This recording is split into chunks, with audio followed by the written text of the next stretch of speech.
Hey guys, welcome back to the Faithful Prepper. Thanks for joining me. Today we're going to talk about how to afford food storage and emergency supplies.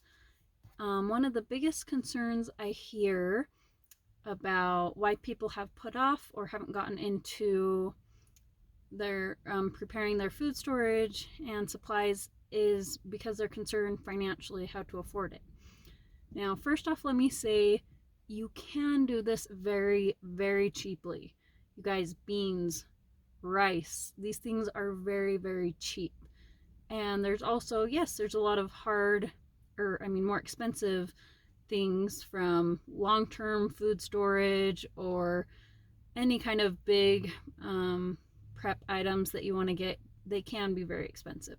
But don't let that get in your way. You can just start small, start cheap. Like I just said, beans and rice are very, very cheap to come by. But if you're looking for more ways on how you can afford it, I wanted to give a couple of tips. My first tip would be to get out of debt. So whether that's school loans, car loans, credit card debt, whatever it is, we are big fans of Dave Ramsey's in this house, and we followed his advice a couple of years ago, which it was about 7 or 8 years ago. We actually moved in with my husband's grandma for a couple of months while we worked really, really hard on getting out of debt. My husband worked overtime. He worked like crazy. I think I was working at the beginning of it as a CNA, and he was just working like crazy. We saved, being at his grandma. She let us live there rent free, utility free. I mean, that's a lot of money to save up every single month and go towards paying off your debt. And so I would just suggest looking up Dave Ramsey. Part of it too, like I was going to say, is tracking your budget and just seeing what you do spend your money on. Where is your money going? Because sometimes you realize that maybe you signed up for like a free week trial of something and you never canceled it and it's now charging you $20 every month. We've definitely seen that before. We're like, oh, lovely. We're like being charged $40 for random things we didn't even know we were being charged for. So just make sure that you're looking over your budget, your statements, and know where your money's going. Also, guys, just look at simple things. You don't need to have Netflix and Amazon Prime and every, TV movie subscription out there. You can cut a lot of those out and just stick with one instead of paying for multiple. Something we do maybe every 6 months or so, every year. We look over all of our bills, whether that's our phone bill, our utilities, car insurance, just everything like that. You can shop around and get lower rates. You can also even just call your company and see what you can do to get yours lowered. Just last month, we decided to go from unlimited on our phone plan. We got rid of unlimited, and now we're saving $50 a month just on that. Okay, so the next thing I would suggest is either, like I said, upping your hours at work, getting paid overtime, or getting a part-time job, getting a side hustle. There are so many different things that you can do, even just donating plasma. Things like that. There are so many ways. If you just type into Google side hustles or part-time jobs, look up in your area, you'll be surprised how many different options you have that you could bring in extra money that could go towards food storage and emergency preparedness. Okay, so another thing I wrote down was to look through your home and sell any items that you're no longer using.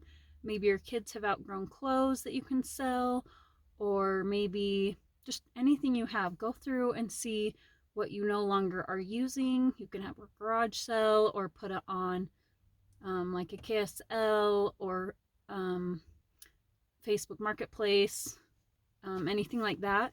You can go ahead and, make some money that way and declutter your house. You can also think through things. Obviously, we have kind of a unique situation. My husband works from home, which more people do now work from home. So if you're working from home, ours was actually, my husband got it the beginning of the year. He started working from home in 2019. In the beginning of this year, he asked if he could officially work remotely so that we could live anywhere and move where we wanted to move. So if you are able, if you're working from home, or you realize that you can live off of one car. We only have one car now. We sold our second car at the end of last year because we figured, my husband's working from home now, and when we're going out, we're usually going out as a family, or I'm taking the kids out and he's again at home. So just think through things like that, maybe a little bit more unconventional, but again, you're going to save a lot of money. That's one less car payment, car maintenance, gas, everything that we're paying money on every month and every year, that we're saving a lot of money. So those are just a couple of quick tips. Yeah, again, guys, just really look through your budget and see where you can cut.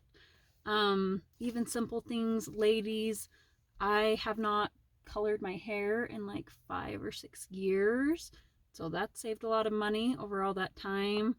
I've actually never had my nails manicure or pedicure or anything like that. Things like that are definitely, those are just extras and fun things. I just promise you, you will not regret it. You will be so glad. You will sleep better at night. Like I said, even if you're just starting by getting out of debt and you want to focus on that first, you are going to feel so much better about yourself. You're going to be so much more ready to face anything in the future. If you lost your job, if your spouse lost their job, if anything else came up that you needed that money or you wanted that extra food to be ready and have on hand, you absolutely will have done the right thing by saving that money.